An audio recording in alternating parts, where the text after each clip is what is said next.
Good morning বন্ধুরা, তোমরা কেমন আছো দেখো।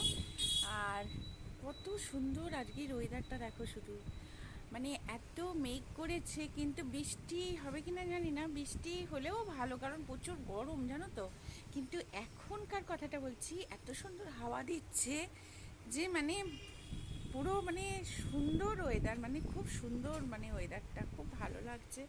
যাই হোক বন্ধুরা, দেখতে দেখতে বেলা হয়েই যাচ্ছে, 7:40, 7:32 হয়ে গেল।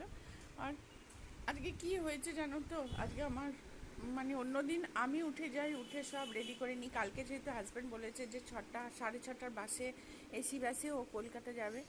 এবার মানে এই তো যাচ্ছে, আবার সে শুক্রবার রাতে আসবে। যাই হোক, আর আমার এই প্রথমবার হলো যে আমি উঠতে দেরি করেছি, ও রেডি হয়ে আমাকে ডাকছে। তার কারণ ও তো শুধু চা খেয়ে যাবে, ও বললো আমি তো বাইরে খাবো। যাই হোক, ও নিজেই চা করে খেয়ে তারপরে আমাকে তুলেছে। আমার নিজেরই খুব খারাপ লাগছে, কিন্তু ওর সাথে একটু আমার তর্কাতর্কি হয়েই গেল যে কেন তুমি আমাকে ডাকলে না।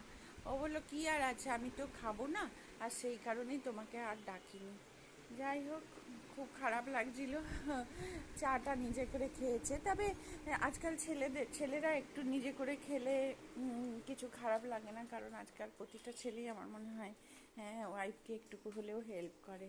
আর দেখো, দেখতে দেখতে আমার দেখো বাচ্চাগুলোর ভাত বসিয়ে দিয়েছি, ভাত হয়েও গেল মনে হয়। আর আমার আর মেয়ের ভাতও বসিয়ে দিয়েছি। আজকে কি রান্না হয় দেখা যাক। ভাতটা একটু জল দিতে হবে। আমার 13টা বাচ্চা খায়, বুঝেছো, 13টা বাচ্চার ভাত হচ্ছে। আর এখন তো 7:30 বাজে, সেই 10:30, 11টায় আমার কাজের বোনটা আসবে। ও একটু দেরি করে, কিন্তু মানে এত সুন্দর কাজ করে, তোমাদের কি বলবো, নিজেই সব সব মানে দেখিয়ে দিতে হয় না, ও সুন্দর করে সব কিছু গুছিয়ে টুছিয়ে নেয়। ও বিকেলে রুটি তরকারি বা পরোটা তরকারিও করে দেয়। তা তরকারিটা বেশি আমিই করে নিই, যখন ভালো লাগে না তখন ওকে বলি। আর এই দেখো দুধ জাল দেবো। আজকে ব্রেকফাস্টে দেখি কি করি, মেয়ে কি খেতে চায়, মনে হয় টক দই আর ওটস কলাই খাবে। আর আমাদের দেখো এই যে এটাতে মাছ আছে, এটাতে মাছ আছে দেখো, এটাতে মাছ আছে। আর না আমার একটা সুন্দর মাছের ঝোলও আছে। দেখা যাক, আর গরম গরম মাছ ভাজবো, ডাল করব, কুঞ্চি পোস্ত করব আজকে।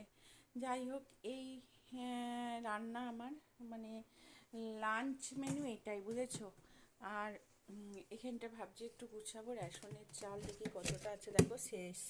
রেশনের চাল আনতে হবে বাচ্চাগুলোর জন্য।